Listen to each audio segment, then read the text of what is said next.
Season number 5 of the Cubbie Corner is underway as we get towards the 2023 South Bend Cubs season.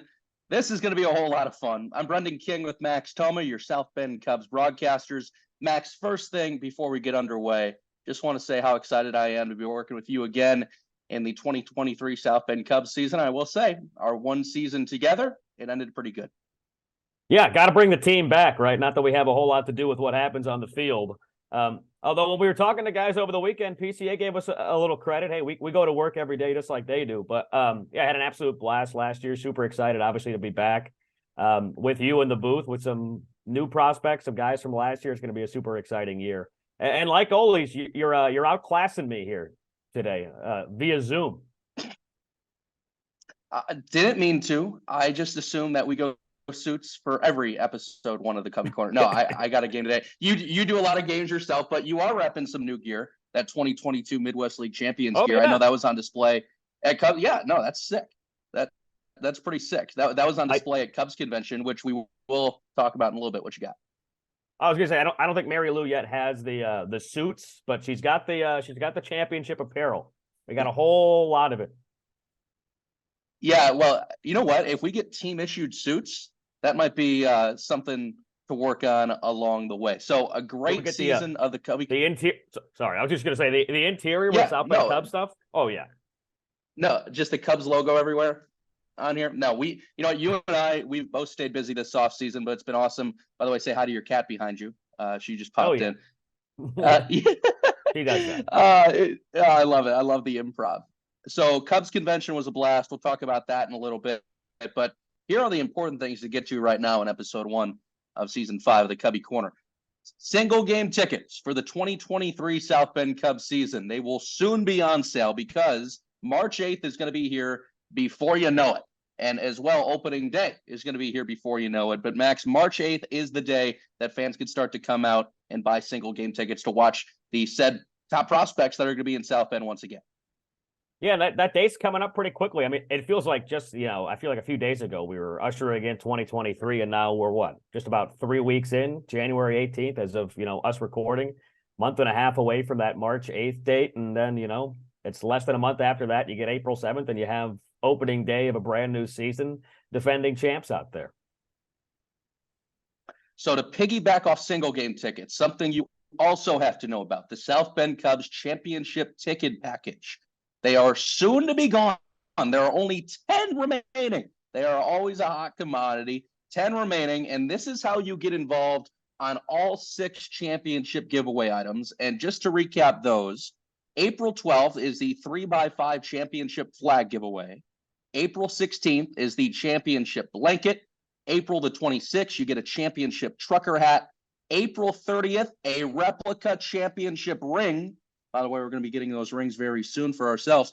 June 21st, I mean, this might be the crown jewel of all. A Pete Crow Armstrong championship bobblehead. And on July 5th, a giveaway of a championship pint glass. All of that for $99. All 6 games. There are 10 remaining, Max. It's a race to the finish. Yeah, you're not going to find a better deal, I don't think, in minor league baseball at any level for a ticket package. And I mean, you break down those 6, I think people are going to be awfully excited to get to the ballpark and get there early to snatch any of those. But I mean, especially replica rings. I mean, you always like to see those. Everybody likes to be a fan of it. We're going to get our rings out in spring training in about a couple of months now. But championship ring giveaway, always huge. Get to see what that new ring looks like. But like you said, that PCA championship bobblehead. We'll see if it comes complete with the avatar haircut. I doubt that'll be a part of it. But I know we'll certainly always remember that hairdo and all the hairdos we saw in late September there. But yeah, that PCA bobblehead giveaway, that's one that is cannot miss at Fort Wayne Field. Well, if the Brennan Davis bobblehead and how all the excitement was shaped around that was any indication, the PCA bobblehead is definitely going to be one that people are going to be lining up for. We look forward to that. By the way, speaking of Brennan Davis and PCA, this is our first show, of course, after Cubs convention. Max, you were able to take in your first Cubs con, and it was nice to have everybody back together on the minor league side. We were just outside the autograph room, saw a lot of big league players, former South Bend Cubs, and that leads us to where we are today because a whole lot of content is now going to be coming your way on the 2023 season number 5 of the Cubbie Corner. And today, Max, we're going to be leading off with our guy, 2022 Midwest League champion, one of the top left-handed pitching prospects in all of baseball, Jordan Wicks. You had an opportunity to chat with him at CubsCon, Max. How's your chat with Wicksy? It's great. It's always great to talk to Jordan. And I think it's a timely, us posting and having him be the first guest on here, because yesterday MLB Pipeline came out with their new top 10 list. They've been dropping a whole lot of top 10 lists and MLB executive polls as well. But top 10 left-handed pitching prospects in all of minor league baseball. Wicksy came in at number 6. Jim Callis also had him tabbed in as expected ETA with the Cubs in his MLB debut in 2023. So he's forecasting that to happen this year. And, when he was talking about pitchers, specific pitches and why they were so highly ranked on this list, naturally, you're talking about Wicks's changeup, but also he had him, basically with the best control. And I think we really saw that, especially the last, probably 6 to 8 weeks in South Bend. That control was just absolutely sublime. But always a great guy to catch up with. You got to keep in mind, he got married a few weeks after the season ended. So he's going to get a championship ring March 14th in Arizona. He just got a wedding ring a few months back. So got to chat with him about the wedding, what that was like.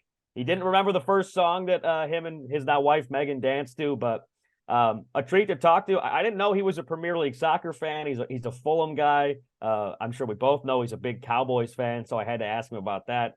Cowboys had a good start to this week on Monday, and hey, he said it, the Cowboys are, keep in mind, if they make the Super Bowl, which is many, many weeks away and a long trip away from the Cowboys, got to get a few more wins. It's out in Arizona, and he said it'd be really hard-pressed for him not to go, because obviously he would be there as well already. Jordan Wicks' time as a South Bend Cub only was for about half a season. Remember, though, he did make his professional debut in a South Bend Cubs uniform a couple Septembers ago. We will toss it to Max's interview with Jordan Wicks right now on the Cubbie Corner.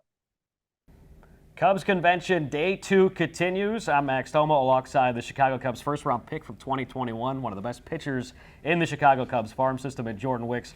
Jordan, it's your first Cubs Convention. It's Day 2. You got in here last night. How's it been so far?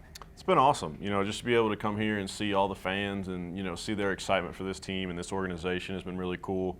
And you get to see an up-close and personal thing, being here in the heart of Chicago. You see a lot of hardcore fans.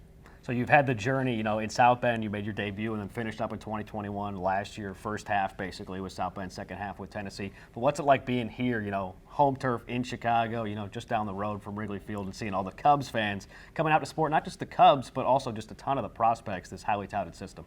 Yeah, it's definitely a completely different feel being in Chicago as opposed to, some of the other affiliates. You kind of feel that history and that the fandom kind of ticks up a little bit once you get into Chicago, which really makes it cool being here and experiencing this firsthand, and just gets you, even more excited for, hopefully making that debut in Wrigley.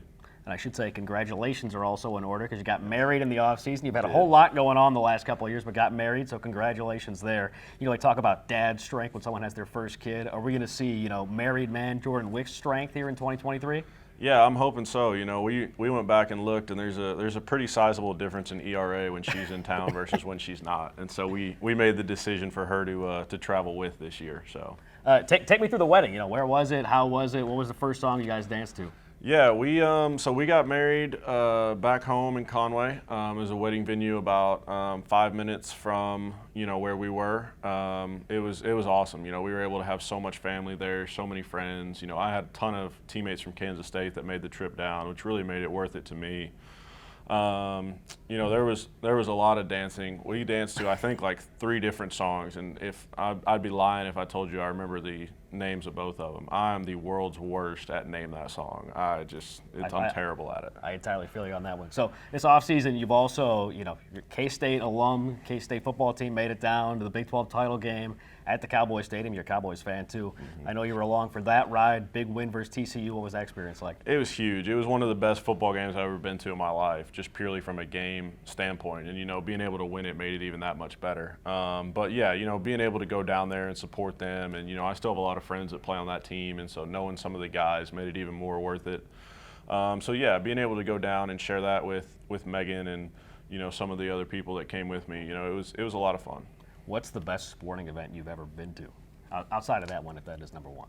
Man, I'll tell you what, some of the best sporting events, and, it's probably not going to be, people in America aren't going to really understand it, but Premier League football, I lived in London for 3 months when I was a kid, and so we went to a lot of Premier League matches over there, and the fans over there are nuts. It's such a fun Did you have a atmosphere. team when you were over there? Yeah, we went to a lot of Fulham matches right there in London because we Fulham stayed having a right down great the road. year. They're having a great season right Come now. off a win over Chelsea last week, Absolutely, right? it's huge.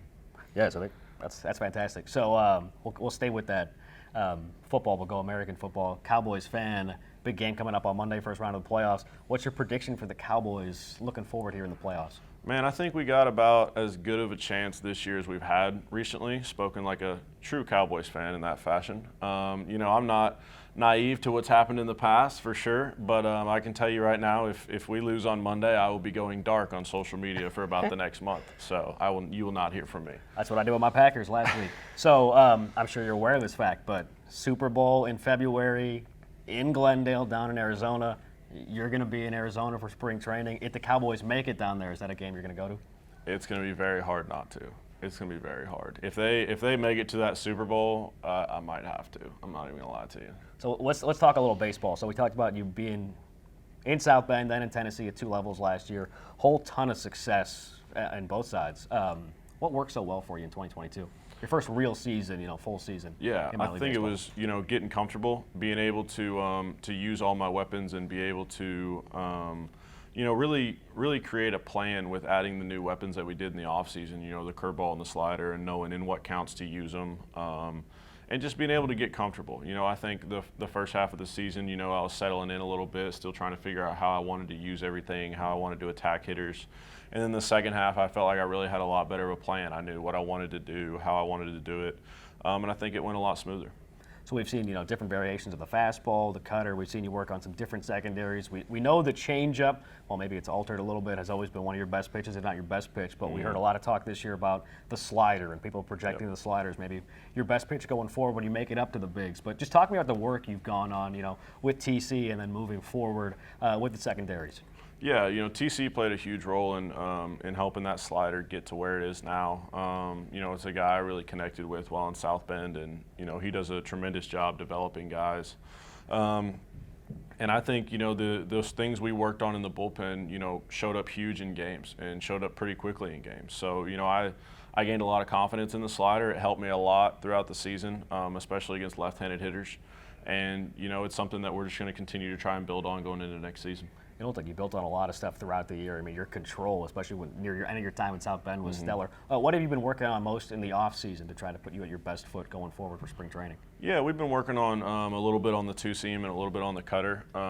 Just trying to be able to be balanced and knowing what to do in those things. Right now, it's just kind of getting that arm strength up, just getting back into season form, into early spring training. But this offseason is the first offseason where I haven't had to add a pitch and completely learn a whole new grip. And so I'm excited to, know the pitches that I have and just be able to build on those going forward. I ask you a question that I'm also going to ask Pete later today, which is just, you played many years of baseball in your career, but this year had to be, quite literally the longest just in terms of quantity of games. What did you feel like at the end of the season? Do you take some time to kind of just decompress? And I know you had the wedding not too far after the end of the year, but what was it like to get through, the entire grind of a full minor league season? Yeah, it was long, and I think that's the beauty of it going into this season is I have an idea of what to expect. I know how it's going to be, how my body's going to feel. We definitely took some time at the end of the season and just kind of let my body get back to normal before we built up into this one.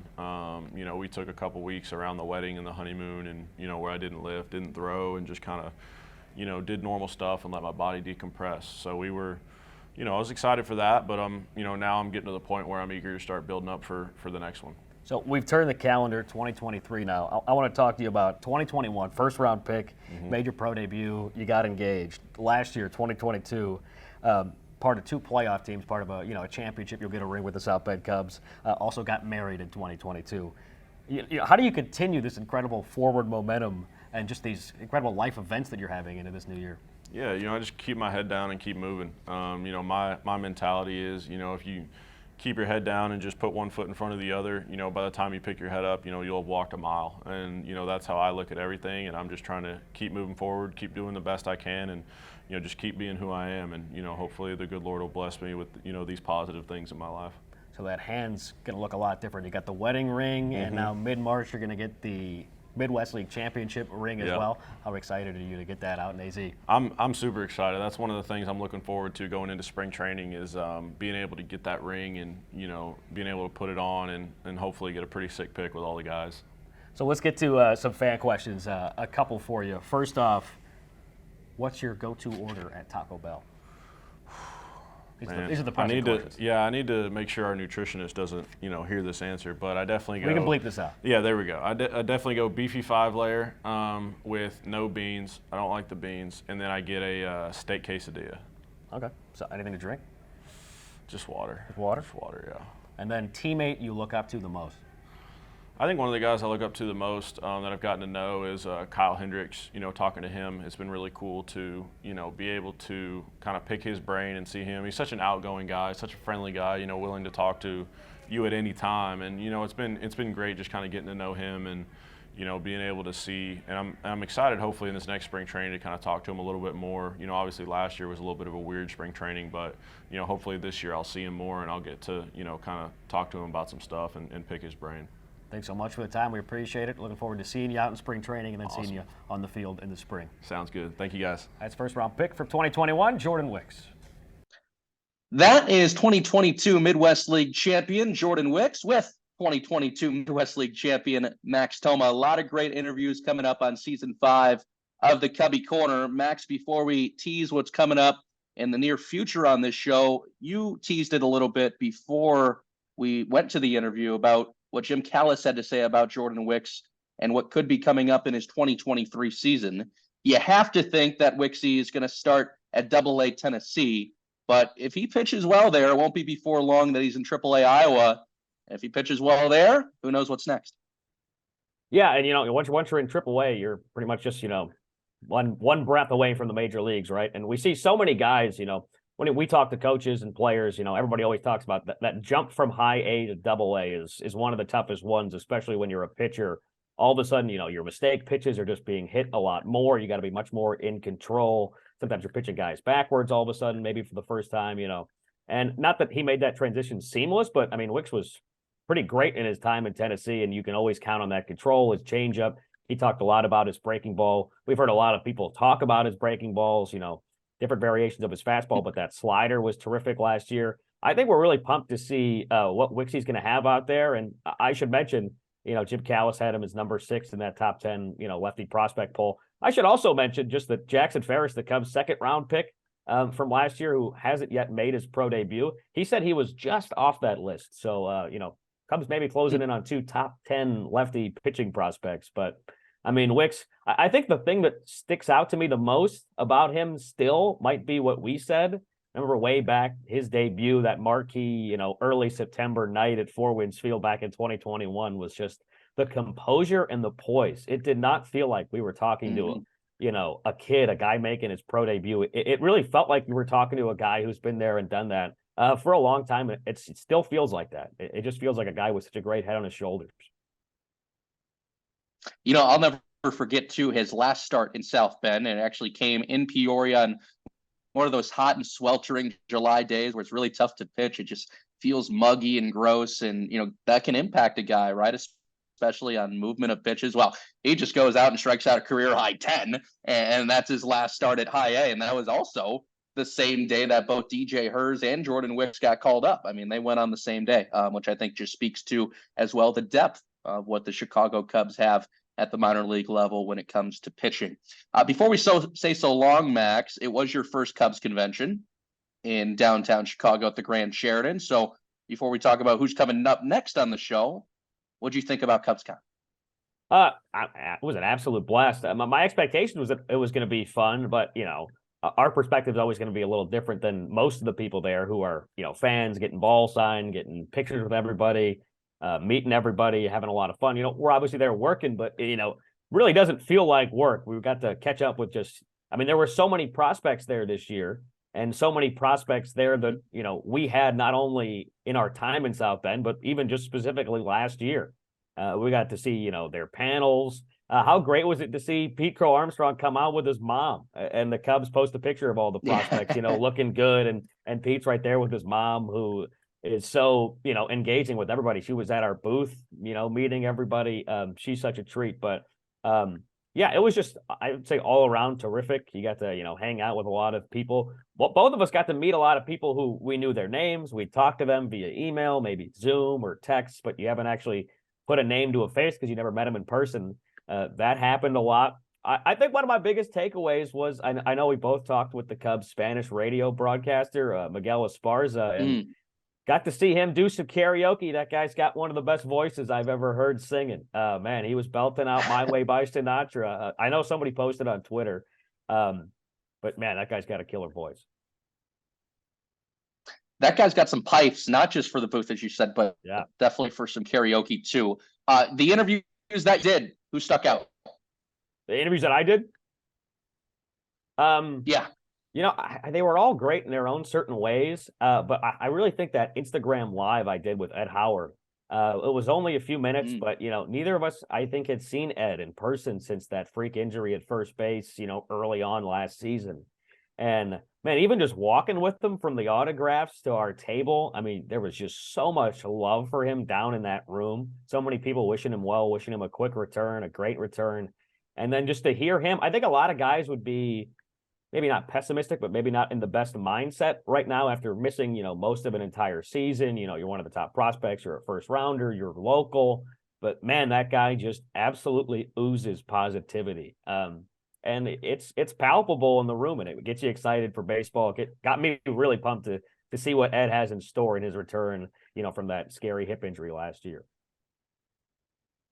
Yeah, you had some great interviews. I had some great interviews, and that's why we are looking forward to so much the return of the Cubbie Corner, season 5 of this program. You talked to the likes of PCA, and you just heard from Jordan Wicks. You said Ed Howard, Owen Casey as well chatted with you. I was lucky enough to catch up with former South Bend Cubs, Ethan Roberts, Jeremiah Estrada, Brandon Hughes, all part now of the Chicago Cubs bullpen, but as well, think about guys like Brendan Davis and Matt Mervis, even new Cubs catcher Tucker Barnhart. He caught up with us and was nice enough to do so. What you got? I was going to say also, can we mention, I mean, it's also different just to be there in person next to him these days, because like PCA has put on, I'm not good with weight, but how many pounds of muscle has that guy put on? You stand next to Brandon Hughes, who I hadn't actually seen in person in a couple of years. Man, it's amazing how, when you're a top prospect or, putting to work in the minor league system or get up to the big league level, man, they could put on muscle in a hurry. Those guys work so hard in the offseason. What about the hair on PCA? That's growing out too, not just the weight. Yeah. I'm curious to see if, when we get out there in spring and we start seeing pictures of him from guys out in AZ in February and March, if he's still rocking that look. I love it. That's Max Thoma. I'm Brendan King. Big shout out to the likes of Chris Hagstrom, Kaylee Sedlicek, Mary Lou, the entire crew for being out at Cubs Convention. Everybody did a fabulous job, whether on the sales side, merchandise, broadcasting, recording. It was awesome to have the crew at the Grand Sheraton in Chicago once again. And hopefully now we can, year by year, get back to what we know. It was the first time back from COVID. That's Max Thoma. I'm Brendan King. The Cubbie Corner coming up here. And we have a lot of great stuff for the offseason as we approach the 2023 South Bend Cubs season. 2 championships in the last 3 years. Cubbies will try and do it again. We'll see you next time.